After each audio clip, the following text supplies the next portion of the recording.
Hello and welcome to Teams Tips. We are so excited to have you today. We're going to be going over ways to come together right now to be able to share with you ways that we can collaborate using Teams. So let me pull up my slides real quickly. Okay, I want to go over a couple of basic features in Teams Live in case this is your first live event and you haven't attended one of these previously. Before we begin, I want you to know about all of these features. Your video feed and your audio are not displayed, but you are able to interact with the speakers through the live event Q&A. Since we had a few people having issues locating that last time, I've gone ahead and put it up on the screen. I did a screenshot of it, and if you look in the upper right-hand corner, there's a little button that looks like a question mark. If you select that, it's going to pull open the live event Q&A, and I've gone ahead and I've published a comment there. If you would, please like that post. That just ensures to me that you're able to respond and interact with us, and you can see that live event Q&A feature. Again, it's going to be in the upper right-hand corner. So I'll let you all find that and navigate there and come back to that in just a moment. So to submit a question, you're going to, within that same box, at the very bottom, there's a purple box that says Ask a Question. Submit it there, even if you have a comment, an insight that you'd like to share with us. We thrive on your interaction, and it's very meaningful to us to be able to see that you're able to ask the questions as they come up. Be aware that those questions come to us and have to be moderated first. So if you don't see them immediately displayed on the screen, it doesn't mean we don't hear you. We'll be able to get to your question when we pause intermittently throughout this session. Okay, I see we're increasing the numbers. Right now we've got 22 that like that post, so continue to navigate there to that Q&A box, open it up, and find that button. I know that we've got about a little over 40 attending right now, so I'll let you continue to find that. There is a 10 to 20 second delay from when I speak to when the audio and slides actually play on your screen. So let's see here. Switching views. If you do want to access closed captioning, it is available. You just need to activate that now that we've started the meeting. It's at the very bottom right-hand corner of your screen, and you can activate that by clicking the closed captioning, and it will turn on the subtitles for you. Please note that this feature is best utilized when you're working and viewing this on a computer. So if you haven't attended previously, I'm Amanda Pritchard from the Office of Information Technology, where I have the absolute joy of serving as the Events and Outreach Specialist. We're thrilled to have you take part in today's session, which is on Teams collaboration. These have been hosted weekly throughout this summer as a means of OIT providing you support during this transition to remote work.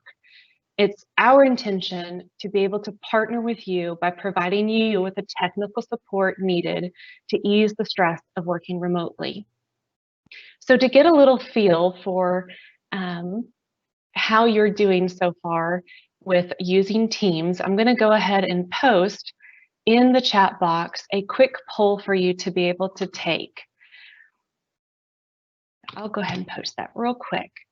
So in that poll, you're going to be given a few questions. I'll go ahead and share that poll with you. So again, this is in that Q&A chat box. If you click on that link, it's going to take you into a different browser to answer a quick poll with 4 questions.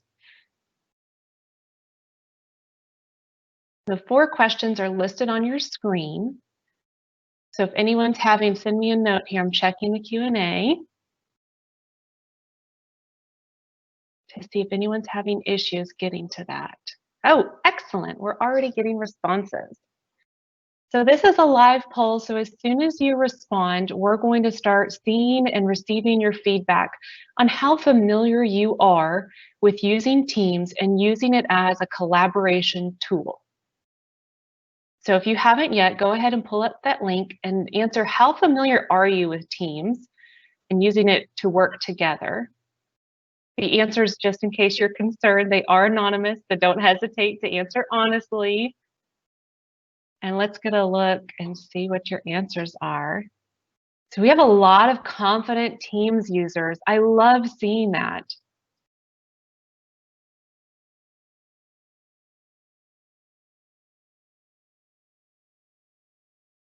Okay, looks like we even had a few that said, wait, you mean you can share documents in Teams and co-edit them? I know, isn't that great that you can have that ability and that flexibility using the Teams platform to have that level of interaction? So it looks like we've got a really great variety of expertise and comfort levels in Teams. So I appreciate you all taking the time to answer that and give us a little bit of feedback. That's going to help prepare our speaker in knowing how to best address your questions and your particular needs.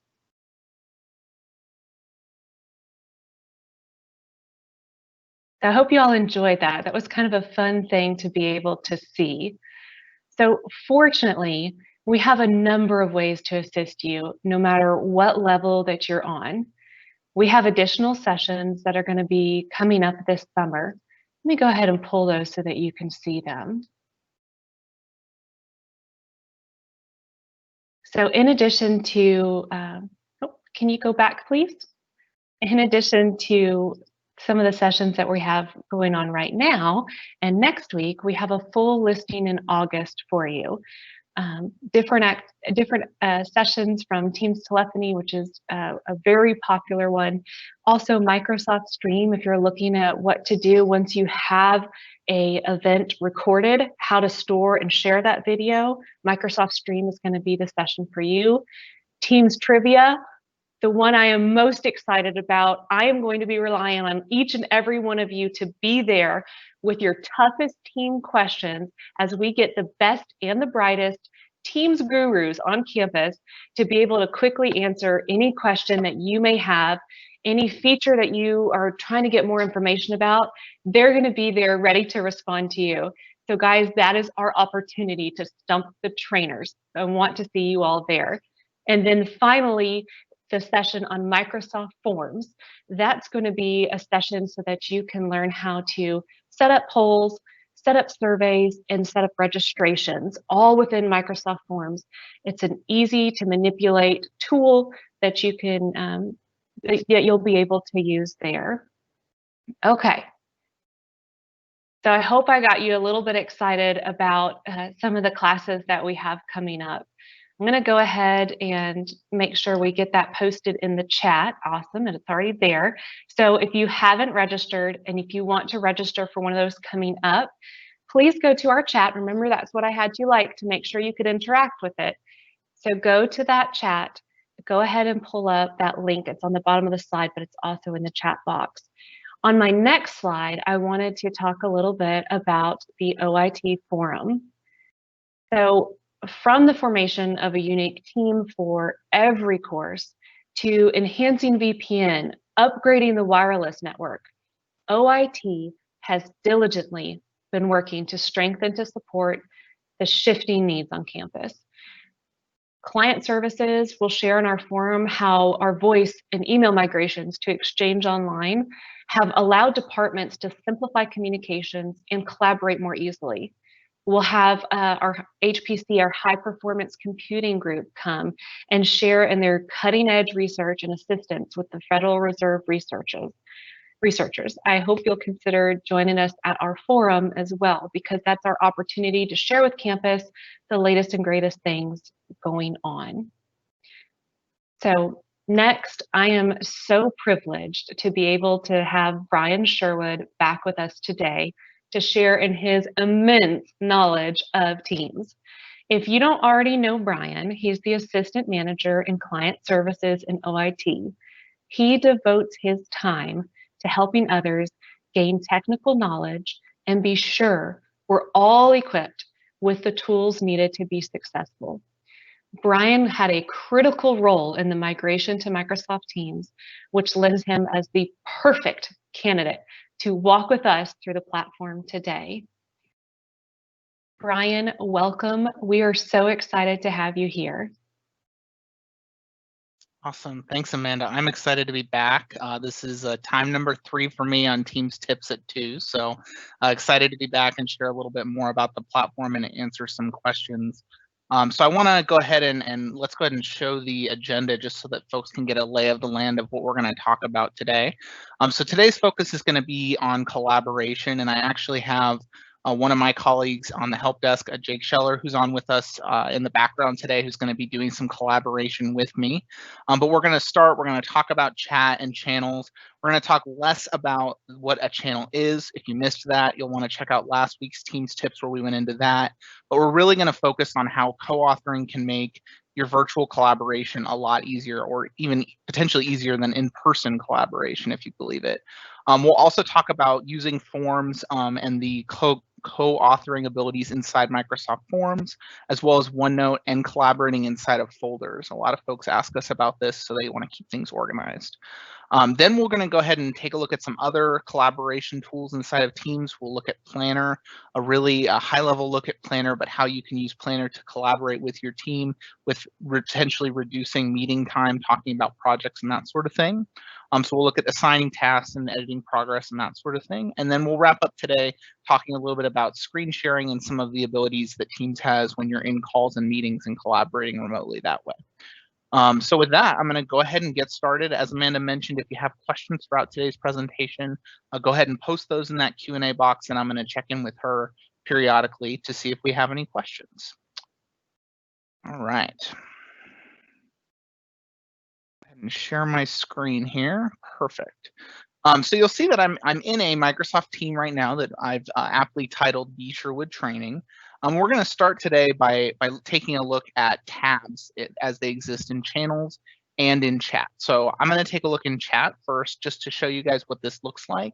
And then I'm going to spend the majority of our time today inside of a Teams channel because that's where the most collaboration can happen. So you'll see that if I start a chat here with Jake, I'll type his name in up here.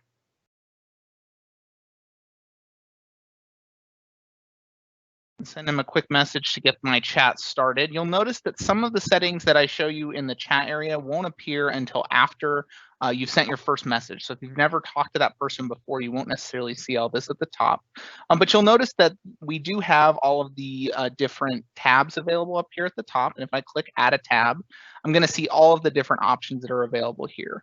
Now, why would you want to add something as a tab? Well, you might want to do this so that you can, remember where something is. You don't have to dig back through the conversation, but you also can use this to add, an Excel document, a PowerPoint, even an embedded shared OneNote into your chat with this person. So there's a wide variety of different collaboration tools that are available here. And you'll notice Jake sent me a message back, so I know he's paying attention. So now we're going to go back to the Teams area because this is where we're going to do the bulk of our training today. And so I'm actually going to go ahead and start a new channel inside of my team just to show how easy this is to really be able to take advantage of. We're going to start from scratch on most of what we do today. So we'll go ahead and click on Add a Channel. Do Jake and Brian's secret project. Oops. There we go. I'm going to make this a standard channel. An important thing to note here that some of you may be using private channels that are a subset of the team. Keep in mind that some of the collaboration that we see today is only available in a standard channel. Microsoft's working to bring a lot of that to private channels, but it's not available quite yet. So I'll go ahead and create this channel. I've already, just before the presentation, added Jake to this team, so I know that he's already in here. He's already a part of the B. Sherwood Training team. But I'm going to let him know where I'm at here. So I'm going to send a quick message and say, hey, Jake, here's where we can collaborate. And I'll go ahead and do an @ message here as well so that he knows that this is where I'm at. So I did that. So now I know that Jake's aware at least that this channel exists. And I'm going to go back up to the top here, and I'm going to add a tab. So I have lots and lots of choices here, but the first one that I'm going to do is I'm going to add a Word document. Just kidding, I'm going to upload a Word document first.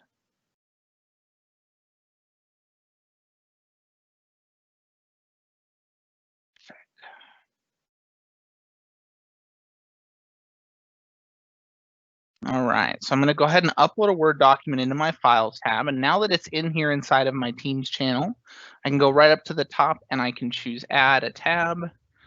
It's a Word document, and I can pick, there's that Word document.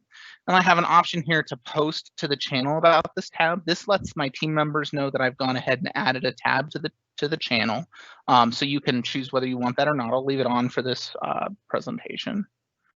Now you see I've got a tab up here called Word. Now that's helpful, but might be less helpful if I start adding multiple Word tabs. So I can click this little drop down and say that I want to call it something different. So I'm going to say this is the collaboration Teams tips, since this was my working doc for the agenda for today. Let's save that. You'll notice as soon as I click on this tab, I'm brought to a live editing version of this particular Word document. What's great about this is that this applies in every different part of Office 365 inside of Teams.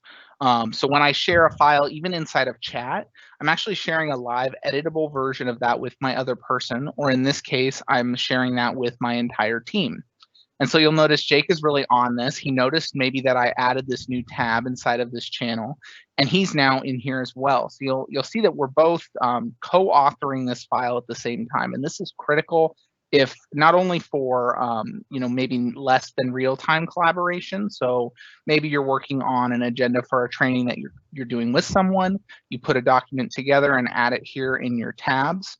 Now you guys can collaborate on that all the way up until your presentation time, whether you're working on it at the same time or not. There's no more back and forth. But this also allows us to co-author together in real time. And so I'm going to go ahead and go down here and add a part 3 to my training. And I'm going to say what goes here. I'm going to see if Jake maybe has some thoughts on what we might do there. And so if you've ever used Google Docs, this is going to be a very similar technology. It should be very easy for you to understand. But Jake can literally work on another part of the document while we're talking at the same time, or even if we're not together necessarily in a specific location. And so Jake's making some comments down there. Now we have lots and lots of options in terms of our Word tool set here. So not only can I just do basic text editing, but I have nearly the full Microsoft Word experience. I can set this as a header if I wanted to do that. I can bold or underline it. I have all of those available options. And again, I know that Jake is here because I can see his photo up here in the corner as well as his cursor down here with his name. So that's taking a look at Word, and this was a file that I already had. So I uploaded this, maybe I worked on it, I did my first draft before I wanted Jake to be able to see it. But I also can start a document completely inside of Microsoft Teams, which might be helpful if maybe you don't have Microsoft Office installed on your computer and you need to be able to create a document. So to do that, I'm going to actually switch gears and we're going to go to Excel. So I'm going to go to my Files tab inside of my team. I'm going to choose that I want to create a new Excel workbook, secret project budget. I'm going to create this Excel workbook.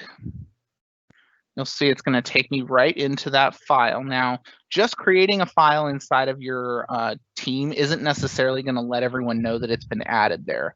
So what I'm going to do here is I'm going to, once again, go back up to my tab. I'm going to choose Excel this time. There's my secret project budget, and I'm going to make sure that I post about this to the channel so that Jake's aware that it's up there and where to go. Again, I've got that Excel tab added right up here at the top, and it's going to load right into Excel. So I actually created this Excel sheet right inside of Teams. I never had to leave the Microsoft Teams client. And now if Jake comes and joins me here, we can start adding items directly to our Excel sheet. Hopefully Jake will join me here soon.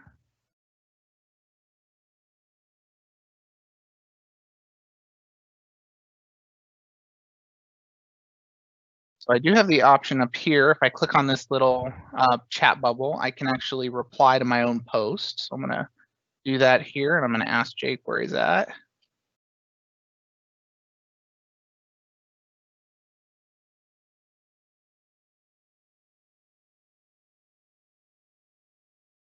Oh, he is here. Okay, so if I go ahead and close that back out, Jake is here, so he's able to edit this in real time, and we're able to collaborate. We created this Excel document right inside of Teams. We never had to leave the interface, and we didn't even have to start outside of Teams and then upload the file. So lastly, we're going to go ahead and look at PowerPoint. So PowerPoint is one that we use in OIT all the time. We collaborate maybe in advance of a presentation that we're doing. So I'll go ahead and go in here and click on PowerPoint. Oh, I missed a step. I need to go ahead and add a PowerPoint file in here. So let me take care of that. And while I'm in this file section, I also want to just talk about folders for a minute. So when I'm in here, you'll see that this could quickly, if maybe Jake and my secret project went on for a really long time, you could see that that might get a little bit overwhelming. What I can do here is add a folder. And I can add as many of these in here as I want. And that structure, oh, and Amanda's in there in our secret folder, that can actually keep our files in here from being just a giant mess. We can structure them, and that applies to all of our users that are inside of our Teams channel. So you'll notice we're able to do that really easily inside of here. So if I open up my project 1 folder, we'll go and create a new PowerPoint.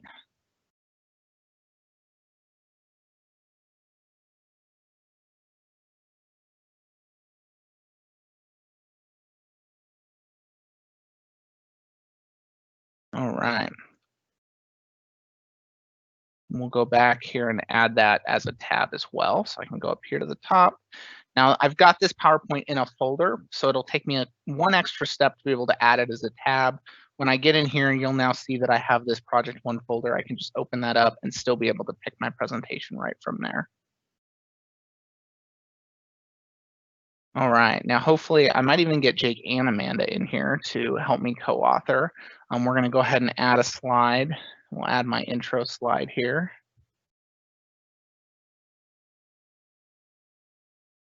And you'll notice that as soon as I get in here, Jake is already in here. I can tell that his initials show up right here in the corner, and we're able to co-author on this in real time. Now, what's great in PowerPoint, Word, Excel, is that all of these are also available on the mobile app.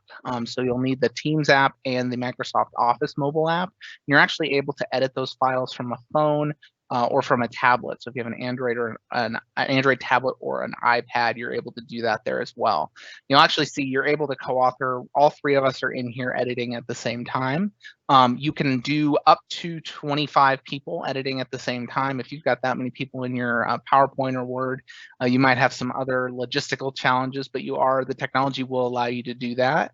And you'll notice that it's actually highlighting content that's new that I haven't seen before too, which is a great tool to be able to know where folks have edited that I have not yet seen. So you'll see it highlights there.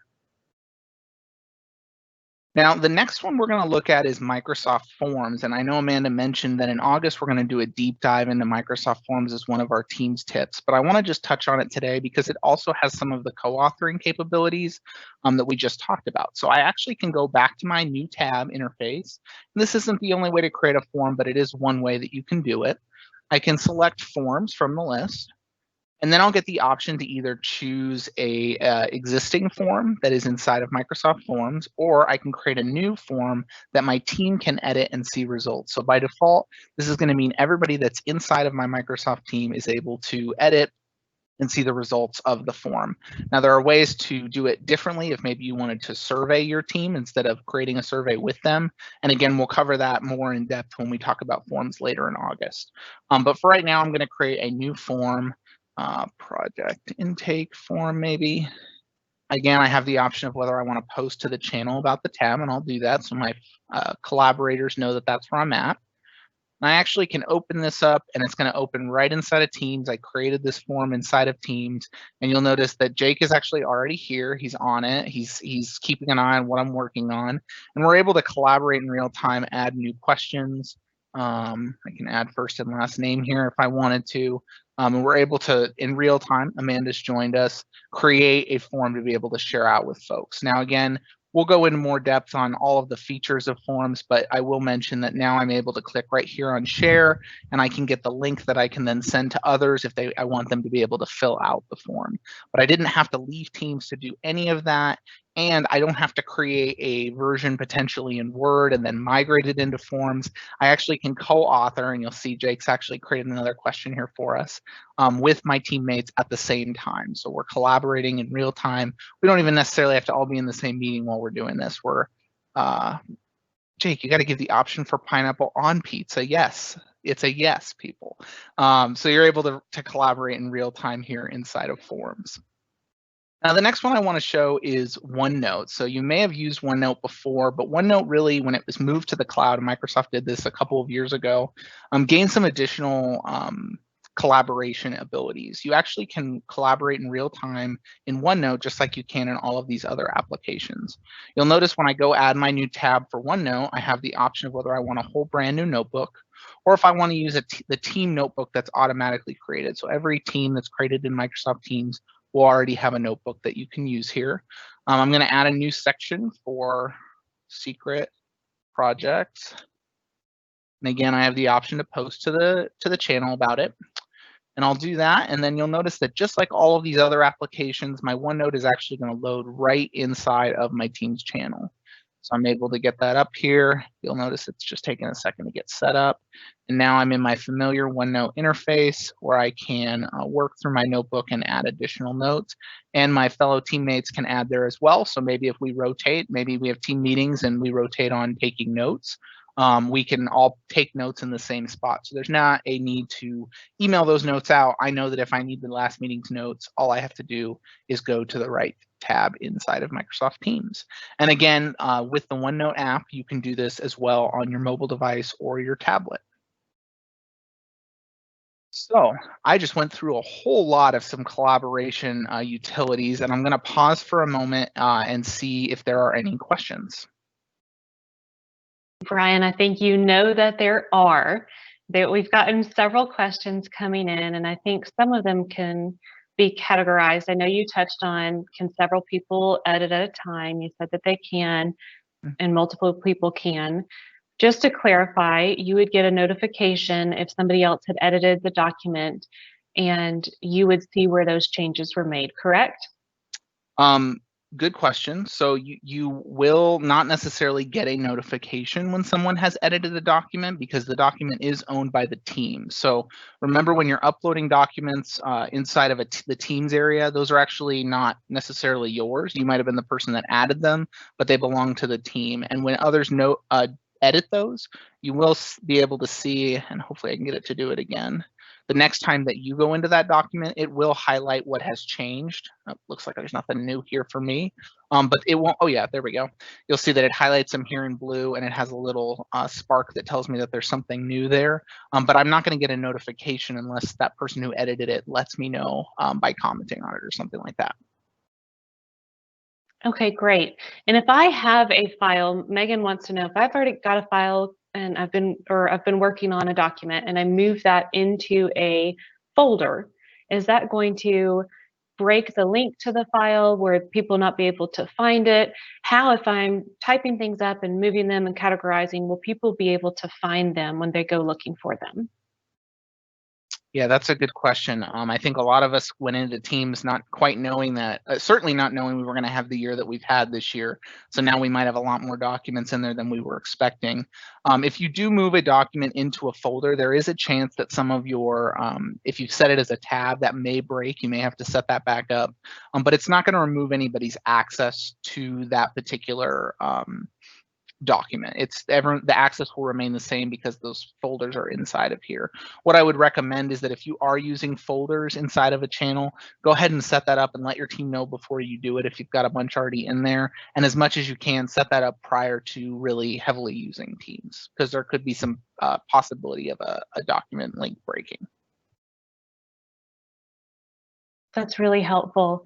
Dennis wanted to know if anyone who's a member from your team can come in, get into your documents and make edits, because that could present an issue with information that you're wanting to restrict to yourself or to a smaller group. So are there any types of restrictions or limitations to access that you could put on either a document or your files so that only you could have limited control as to who edits those? Yeah, this is a question we get a lot, and really relies on the Office 365 suite as a whole, as opposed to Teams specifically. Documents that are stored in your OneDrive are always private by default. So by default, when you upload something to your OneDrive space, the only person that's going to be able to access that file and edit it in any way is you. In the Teams area and the Teams channels in particular, the default is going to be that anybody in the team can edit the document. So if you wanted something to stay private, or maybe you wanted your team to only be able to view it, for example, you'd want to share it via OneDrive as opposed to uploading it to your team. The Teams area is really designed for that collaboration first, so it's going to make sure that everyone has edit access by default. Awesome, that was really helpful. Jennifer wanted to know, do you have to create a channel to collaborate with your team or with one another? Or is it possible to do any kind of collaboration through chat by just submitting a document through that messaging app? Yes, definitely. And I will actually do a quick demo of that since I have another file that I did prepare to use for this. So this was our agenda from last week's Teams tips. I'll go ahead and upload that into my chat with Jake here. Can send that on to him. And again, the same thing, it should give him edit access there as well. And we can just do the same thing that we did inside of that channel. We'll open it up inside of Teams and we're able to co-author there. Now, the co-authoring experience is also available just inside of OneDrive. So if you decide, I don't really want to use Teams to share this file, I don't want to use the Teams interface, a little bit limited, you can actually share just inside of OneDrive and share edit access and do co-authoring that way as well. So yeah, no team necessary. If what you're working on doesn't necessitate a whole team setup, then you can definitely do it inside of the chat area. And you can see Jake has joined me here again. That's awesome. So we got one tricky question, so that I was that I was going to address as well.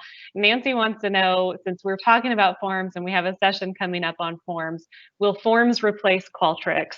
And just to preface, these sessions are all about Microsoft Teams and what integrates and works with and can help you supplement your work through Microsoft Teams. So that doesn't say, that isn't meant to say that Qualtrics won't be used in the future, just that Microsoft Forms connects really well with Microsoft Teams. So if you're looking to do your work in one place, then that's an option for you, rather than having to jump back and forth between platforms. Brian, did you have anything else you wanted to add on the Qualtrics question? No, I think the only thing I'll add there, I guess, is that the two platforms are very different. Team Forms, if you're looking for something very simple, easy to use, you don't have to do a lot of training to understand how it works. Microsoft Forms is definitely worth a look. I don't know any information on the future of Qualtrics at UTD to share. So. Fantastic. And anyone that knows me knows I'm a Microsoft Forms fan. It's very easy to use tool. It's already paid for within the Microsoft platform, so might as well maximize its usage, and it's customizable to coordinate with your event. So if you registered for today, that was a Microsoft form that you were using as opposed to Qualtrics. It's just my personal preference, but it does really work well within Teams. And okay, Brian, Barbie wants to know, if you share a file in chat, it is private between just those chat members. Nobody else is able to access that file. Is that correct? That's correct. Yeah. So that file will be shared only with the folks that are in that chat.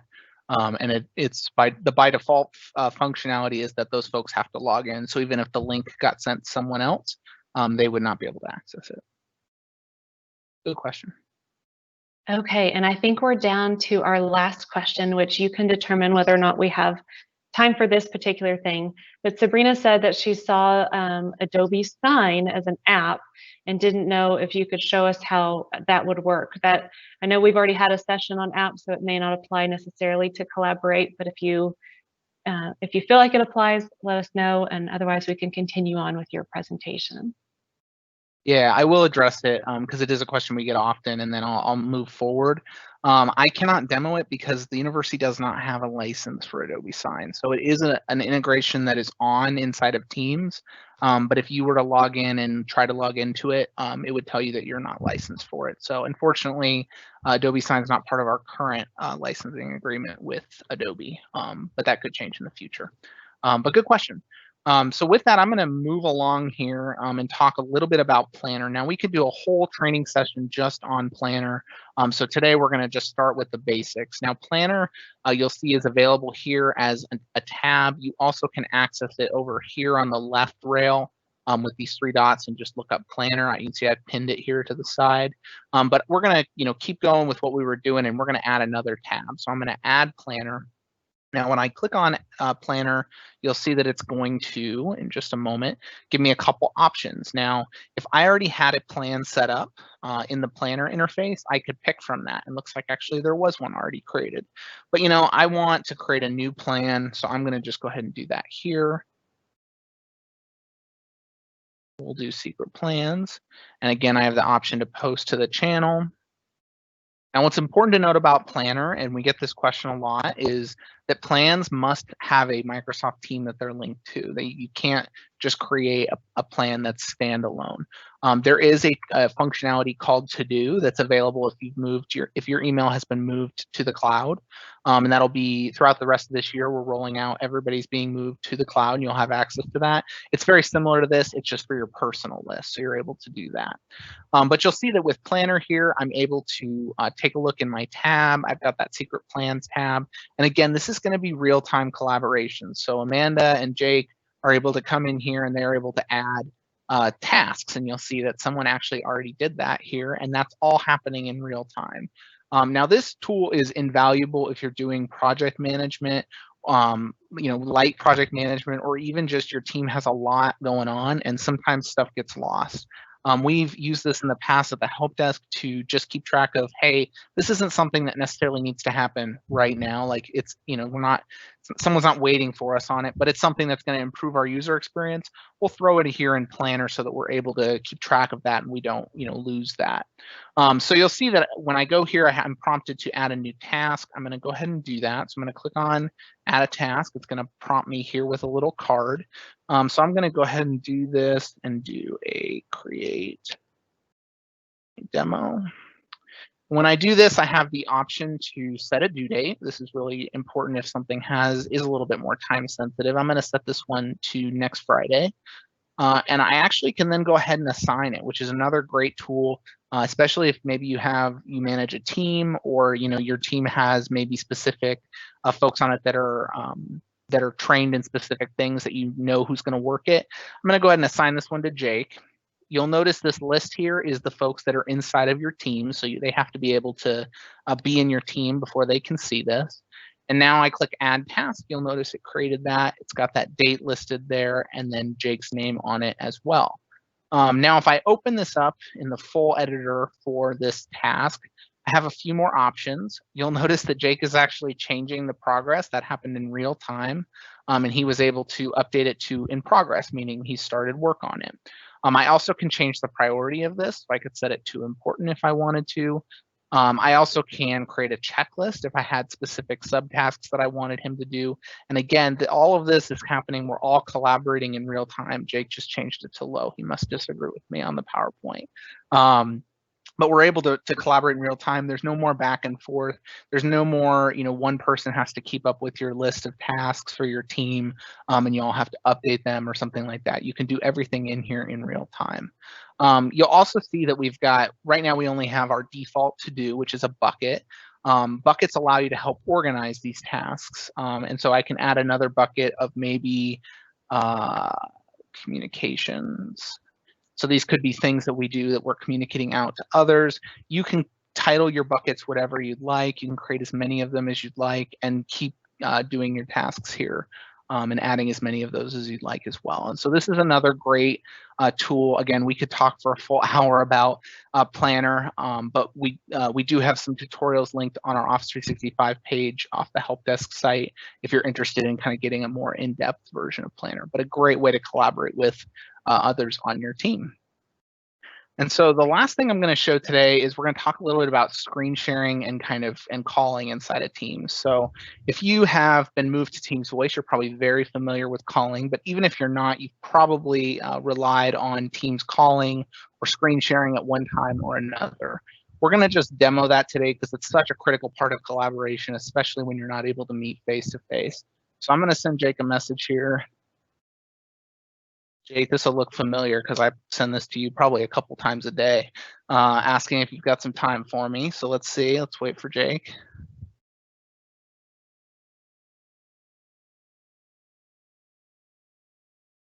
Sure, great. Okay, so now I'm gonna go ahead, make a call.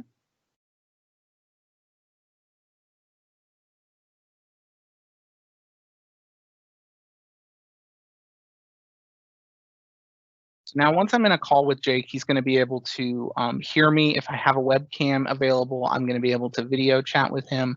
But one of the most critical things that we use when we're collaborating in the help desk area is our screen sharing. And so you'll see this is the new Teams meeting interface. This is something you can turn off in settings if you prefer the old meeting interface. But just like to mention that because you'll notice it looks a little bit different if you haven't done a meeting in a while. Up here in the top right corner, you'll see the option to open the share tray. If you do that, you're going to see all of your options that you're used to. If you've done a Teams meeting, you can share a PowerPoint this way. But I'm going to actually go ahead and just share one of my windows. So I have the option to either share my whole desktop or share one of my windows. Another critical piece of this that we've used in our training of new staff at the help desk is the ability to include system audio. So this actually allows you to share what you're seeing and what you're hearing. So, you know, in our case, our agents might be taking phone calls. They want the other person to be able to hear the call that they're taking. They use this include system audio function. One thing I'll mention on that, just because we hear about it a lot, is this is not yet available on a Mac. It'll be available on the Mac near the end of this year. But I'm not going to do that this time. I don't have anything for Jake to listen to, but I'm going to just share my Microsoft Forms menu here. So you'll notice it's got this red bar around what I am currently sharing, and Jake is actually able to see and interact or see what I am screen sharing right now. But that's not the only thing he can do. Jake can actually request control. He's a little bit ahead of me, and you'll see it pops up here and says Jake wants to control what I have on my computer. If I click allow there, Teams has this great ability where it actually will show both of our cursors at the same time, and it'll show our photo next to that. So you'll see I can see where Jake is at because I can see his profile image there.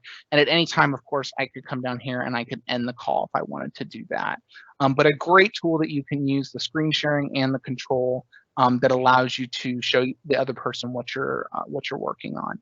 Another thing that I'll mention, and we don't have time to show it today, but this is also available on mobile clients. So if you're seeing something maybe on your phone that you want to share with another person, you actually can share your iPhone screen or your iPad screen with another person through the Teams mobile app. So that's a great tool that we've started using at the help desk when folks are having trouble with their iPhones or iPads. So that's about it for our Teams collaboration, but I'm going to pause again, and I bet there are some questions, Amanda. I am absolutely shocked. There are no questions in the queue right now. So I'm going to do a quick last call. I know we've reached our time officially. So if there are any questions, go ahead and start typing them, and I'll be wrapping us up, and we'll keep an eye on that just in case anything comes through. So Brian, I'm going to start sharing. There we go.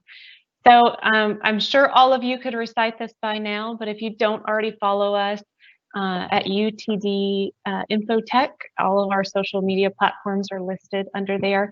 That is our way of keeping connected and keeping you informed on the latest features that are coming out. Microsoft, we just got an announcement this week of 25, I think, Brian, new features that are coming out soon. And we want to keep you informed. We want you to have the latest knowledge. I did have one other question. Oh, Dennis says, why did Brian's cursor say TH? A very astute observation. This is a test account. So normally it would have my face, but this is a testing account. So great job. Dennis is always there to keep us honest. So I did have one clarification that came up. Somebody was asking if we could just distinguish the difference between Teams Live and a Teams meeting. Very briefly, a Teams Live is what we're doing currently. So the participants are muted, there's no video. That way we have complete control over the screens and what you're being able to see. It's automatically recorded so that we can send it out afterwards. A Teams meeting allows for everyone's video to come on and to have that interaction.